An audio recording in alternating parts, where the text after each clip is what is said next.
J'aimerais vous parler d'un sujet extrêmement essentiel pour notre vie. En Genèse chapitre 12, verset 17, il est dit qu'Abraham est en Égypte, il a fui, il y a une famine en Israël, et Abraham a peur. Sa femme est extrêmement belle, Sarah, et il craint que les Égyptiens se saisissent d'elle. Et c'est ce qui va se passer.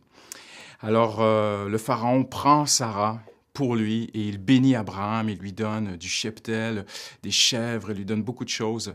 Mais il est dit que l'Éternel infligea des maux au Pharaon. Ce n'était pas la volonté de Dieu et Dieu va commencer à frapper Pharaon.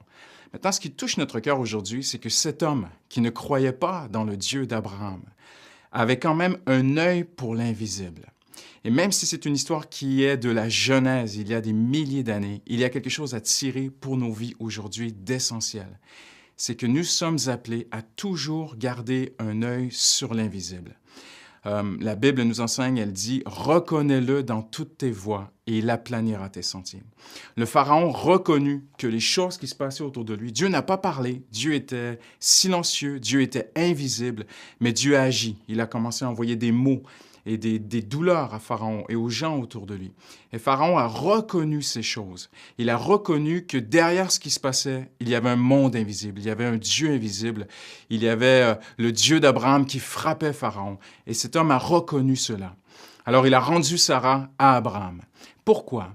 Pourquoi cette histoire dans la Bible? Pour nous enseigner qu'aujourd'hui, dans un monde très laïque, un monde humaniste, un monde très pragmatique, très visuel aussi, qui ne porte attention seulement à ce qu'il voit, ce qui est palpable, ce qu'il touche, à son ressenti. Même dans ce monde, nous devons garder un œil pour l'invisible. Il y a un Dieu qui est là et parfois il agit. La Bible dit dans le livre de Job, Dieu parle, tantôt d'une façon, tantôt d'une autre, mais Dieu parle. Et nous sommes appelés à le reconnaître, nous sommes appelés à discerner quand Dieu agit. Et j'aimerais vous poser cette question aujourd'hui. Ce sont 5 minutes essentielles, mais j'aimerais vous inviter aujourd'hui à reconnaître Dieu dans toutes vos voies. C'est une responsabilité que Dieu nous a donnée, mais qui est attachée à une promesse. Reconnais-le dans toutes tes voies et il aplanira tes sentiers. Le livre d'Ésaïe dit, Dieu parle à travers le prophète Ésaïe et dit, « Je fais une chose nouvelle, ne la reconnaîtrez-vous pas? » Dieu nous confie cette responsabilité de reconnaître qu'il agit, qu'il est là, qu'il fait des choses dans notre vie. Il ouvre et personne ne peut fermer la porte. Dans Apocalypse, c'est écrit parlant de Jésus. Il ferme et personne ne peut ouvrir la porte. J'aimerais vous poser cette question aujourd'hui.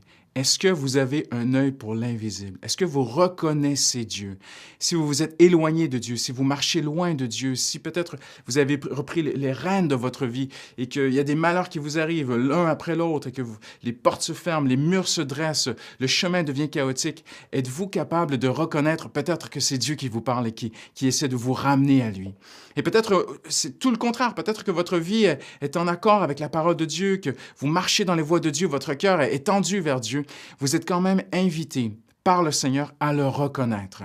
Je donne la prospérité et je crée l'adversité. Moi, l'Éternel, je fais toutes ces choses. Dieu agit et parfois il agit dans le secret. Il veut nous parler certainement dans la parole, mais dans notre quotidien, Dieu agit. La Bible dit dans le livre de Romains, tout concourt au bien de ceux qui aiment Dieu et qui sont appelés selon son dessein. Donc aujourd'hui, je ne veux pas vous inviter dans une vie de mysticisme ou de paranoïa, à voir le moindre petit truc qui se passe autour de vous, de dire « Ah, c'est Dieu », de voir Dieu dans votre tasse de thé, comme on dit, ou un peu partout, mais de quand même le reconnaître dans vos voies. C'est notre responsabilité. Ne le reconnaîtrez-vous pas? À plusieurs reprises dans la Bible, le Seigneur lance cette invitation.